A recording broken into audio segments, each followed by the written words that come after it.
morning students. In this video, I am going to explain about segmented memory allocation in OS.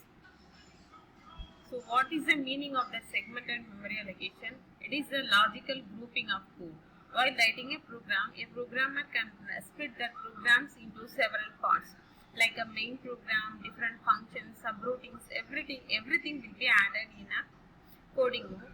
That pieces of all this coding is called as a segment. So when executing a program, the memory manager divides that program into different parts called as a segments. It may be a main program or any function or any subroutine. See this next picture. Here these are all called as segments.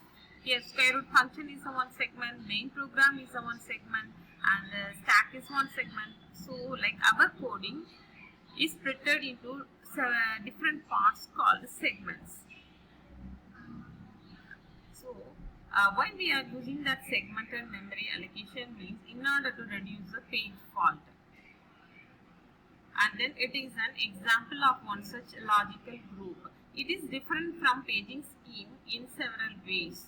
In paging, the main concept is equal size. Equal size means a job is divided into several equal parts called pages. That size plus memory frames.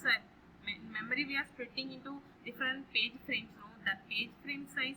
The job we are splitting that pages. No, that size, and secondary memory that track. That size. All the size are equal. But here segment size is different, the memory frame size is different. That is dynamically we are allocating memory here, and in segments are storing in different places, not in contiguous places. While executing, segment 0 is stored in one place, segment 1 is stored in different places. They are storing in different places. Okay, here size is different size. That's the main difference between paging and segmentation. So paging, see the second paragraph. In paging scheme divides a job into several pages of same size. So, and then second important difference is memory is not divided into page frames here. Dynamically the size will be different, so dynamically the size will be allocated when the segments are loaded, because segments are also different sizes. So there is no equal size in memory frames. Okay, it will be different in according to the segment size it is allocated. That also in different places that segments are stored. These are the main differences. Okay, and when the program is compiled and assembled, and that segments are set up according to the structural modules. Okay, and what are the tables we are using now?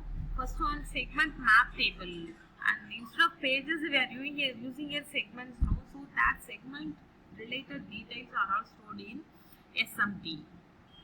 It contains segment numbers and then length, access rights. Okay, whether read, write that access rights, and then status, whether it is that segment is available in memory or not. Like all that segment related details are stored in segment map table.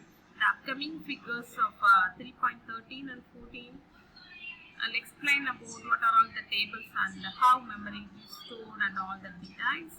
See here, this is a figure 3.13 in your textbook.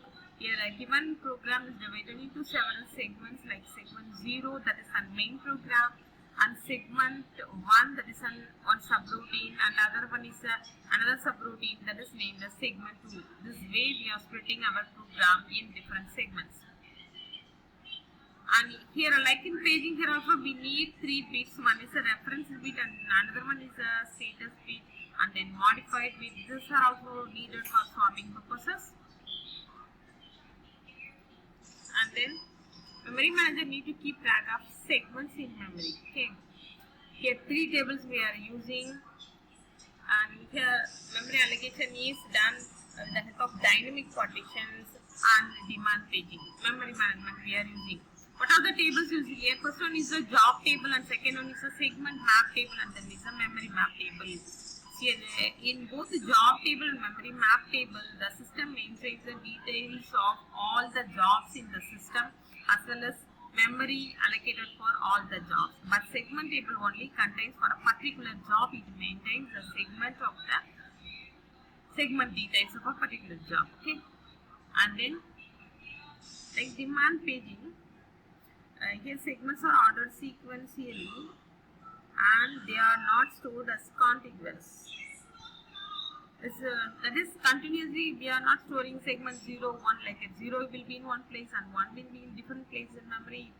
And it's stored in different locations in memory. Okay, and our work is to know about where it is stored in memory. Address only we need to know. Okay, and then to access a specific location of where the segment is stored. Here also we know that the relocation register and what is the byte of that particular job. If we know that, we will find out that memory location. So that's given here to access a specific location within the segment. We perform the operation like in a paged memory allocation only by using that same methods we are using here also to find specific location. In the upcoming slides, I will explain how to find out specific location in memory.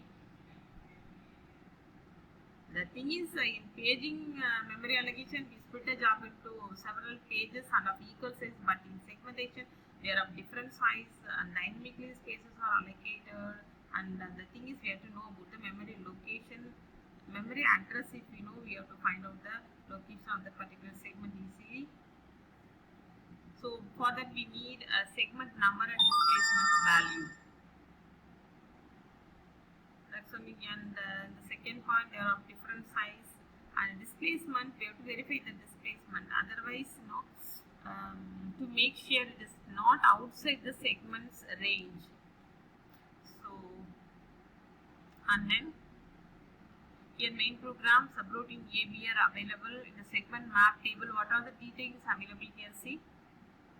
In segment map table, segment numbers are size, status, access and memory address. These are the segments we splitted our program, and then size is given, how much space it will occupy. Status Y means whether it is available in memory or secondary memory.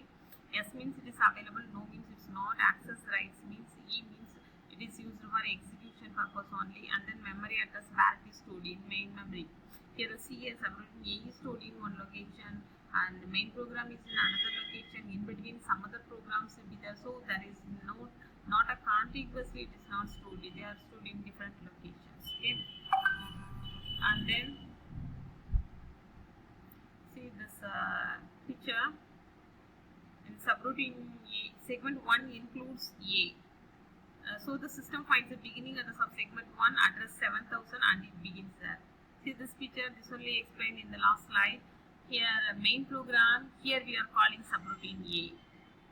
In the subroutine A we are calling B. Like this continuously it's given in the coding like that. So which segment A we are calling here, call subroutine A. Which byte it is stored means 100 byte.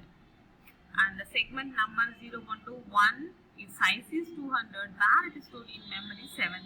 So this is the location of protein A. So to find its memory location, we have to add this 7000 with 100 is given in the next slide. 100 means it is a byte where it is stored. So see here, if the instruction requested that processing begin at byte 100 of subroutine A.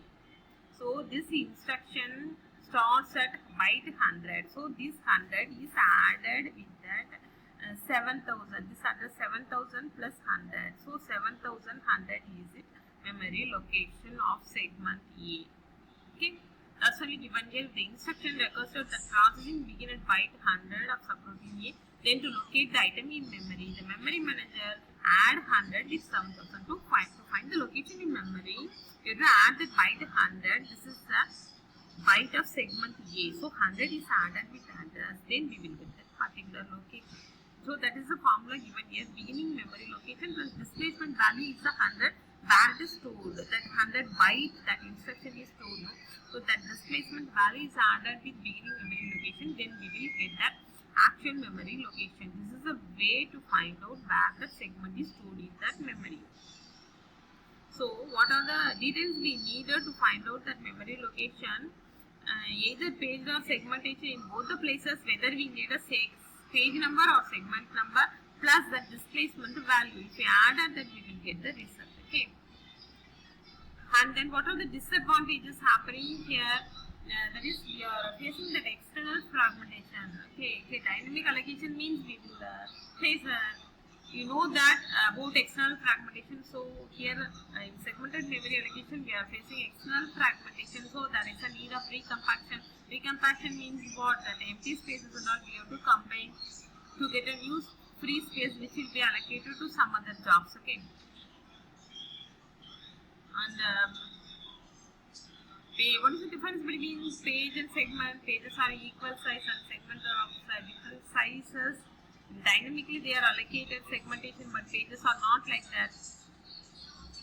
Now we will see the difference between segmentation and paging. We will see the similarities and differences in this slide. Similarities. Paging is a type of segmentation. They both allow programs to run, and the thing is both don't require large amount of memory. It will adjust by swapping, and so that these are the similarities. Okay, whatever memory space it will adjust and execute any length of programs, and size is not a problem here. It will swap and execute, and then parts of the program we can load, and then we are splitting the memory into blocks.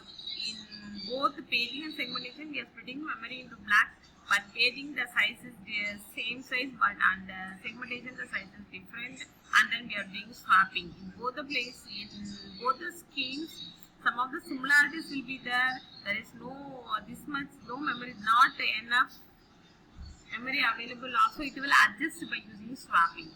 What are the differences means? Paging is of same size, but segmentation we are splitting the program into different sizes.